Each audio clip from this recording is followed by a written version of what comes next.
Regarde autour de toi, juste un instant.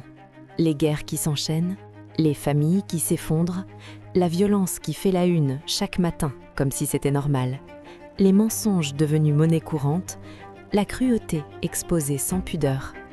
Et toi, quelque part dans tout ça, tu te poses peut-être cette question que personne n'ose vraiment formuler à voix haute. Est-ce que le monde devient de plus en plus mauvais ? C'est une question simple en apparence, mais si tu creuses un peu, si tu pousses la porte jusqu'au bout, tu vas découvrir que la réponse se trouve dans un texte vieux de 2000 ans, et que ce texte avait tout prévu. Tout. Voilà ce qu'on va explorer ensemble. Pas une conférence, pas un sermon, une révélation, étape par étape. Une vérité que certains préfèrent ne pas voir, parce qu'elle est trop précise pour être ignorée. Commence par fermer les yeux une seconde. Imagine un homme qui vivait au 1er siècle. Il est en prison, il sait qu'il va mourir. Et pourtant, depuis sa cellule, il écrit une lettre. Dans cette lettre, il ne parle pas de son époque, il parle de la tienne. Il décrit le monde que toi, tu traverses aujourd'hui, mot pour mot, situation par situation. Cet homme, c'est Paul de Tarse, et sa lettre, c'est ce qu'on appelle la 2e épître à Timothée. Chapitre 3, verset 1er. Il écrit ceci. « Dans les derniers jours, il y aura des temps difficiles. » Des temps difficiles. Voilà le point de départ. Mais il ne s'arrête pas là. Il continue, et c'est là que quelque chose d'étrange se passe.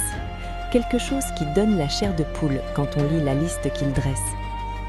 Les hommes seront égoïstes, avides d'argent, vantards, arrogants, blasphémateurs, désobéissants à leurs parents, ingrats, irreligieux, insensibles, déloyaux, calomniateurs, incontinents, cruels, ennemis du bien, traîtres, impétueux, enflés d'orgueil, aimant le plaisir plutôt que Dieu. Lis cette liste une 2e fois, lentement, et dis-moi si elle ne ressemble pas à un résumé des trending topics de la semaine dernière.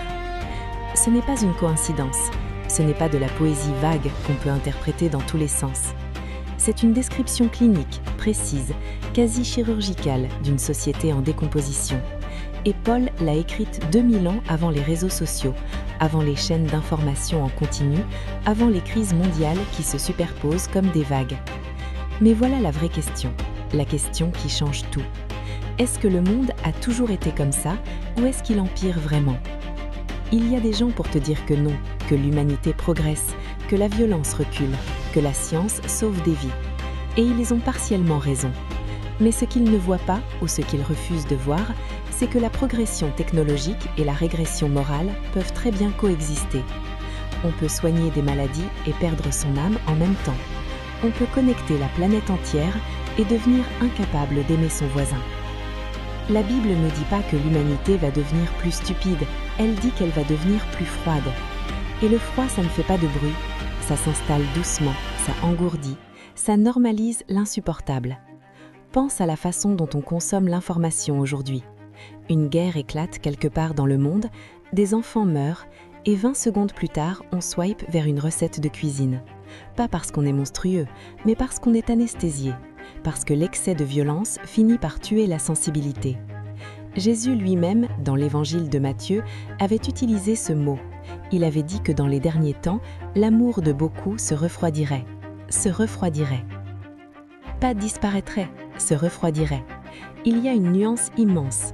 Le feu est encore là, mais il ne brûle plus, il fume à peine. Et pendant ce temps, quelque chose d'autre prend sa place. Maintenant, voilà ce qu'il faut comprendre.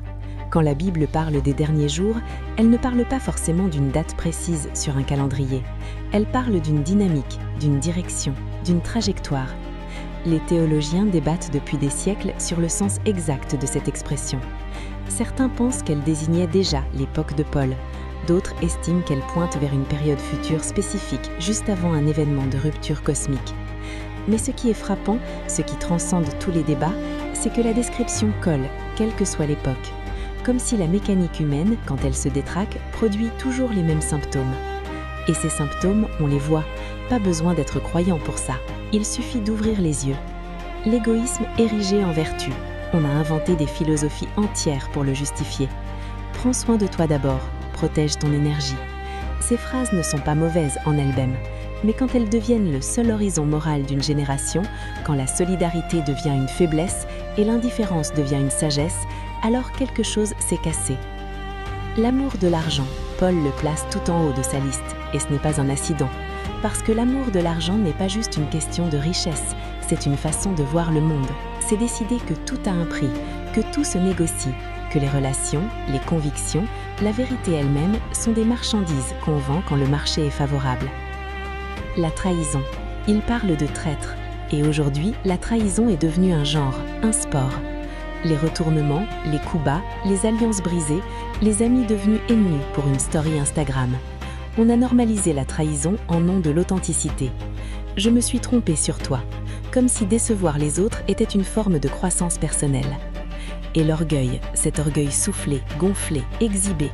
La génération des likes, la génération des followers, pas nécessairement des mauvaises personnes, mais des personnes qui ont appris que leur valeur dépend du regard des autres, qui ont transformé leur vie en performance et qui au fond souffrent en silence parce qu'aucun nombre de cœurs rouges ne comble le vide.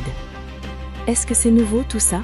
Non, la Bible ne dit pas que c'est nouveau, elle dit que ça empire, que ça s'intensifie, comme un feu qui couvait depuis longtemps et qui à un moment se déchaîne.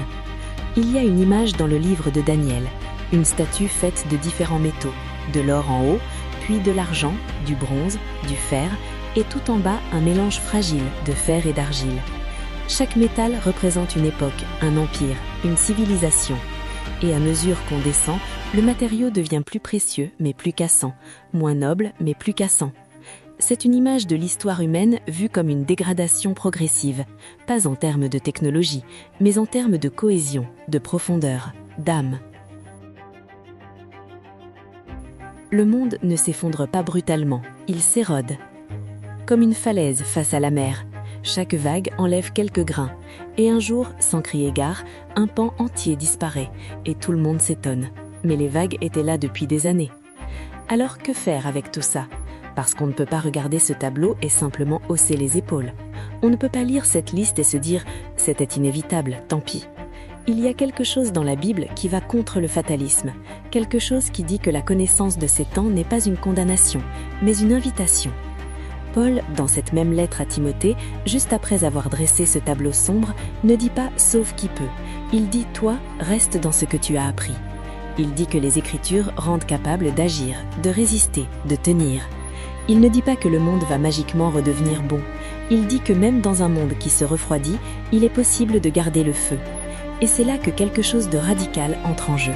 Parce que si la Bible décrit avec tant de précision le monde dans lequel on vit, alors peut-être que les solutions qu'elle propose méritent elles aussi d'être prises au sérieux. Non pas comme une idéologie, pas comme un refuge confortable, mais comme une boussole dans un monde qui a perdu le nord. Le monde devient-il de plus en plus mauvais? Selon la Bible, la réponse est oui. Pas de façon linéaire, pas uniformément, mais dans ses tendances profondes, dans sa direction générale, dans ce lent refroidissement du cœur humain, oui. Mais voilà ce que cette réponse ne signifie pas. Elle ne signifie pas que tout est perdu. Elle ne signifie pas qu'il faut baisser les bras. Elle signifie qu'on vit une époque où le choix de rester humain, de rester aimant, de rester intègre est devenu un acte de résistance, presque un acte révolutionnaire. Le monde se refroidit, et chaque personne qui choisit la chaleur, chaque personne qui choisit la vérité, la fidélité, la compassion, devient une anomalie, une lumière dans l'obscurité. Et les lumières, même petites, même fragiles, ça ne disparaît pas sans laisser de traces.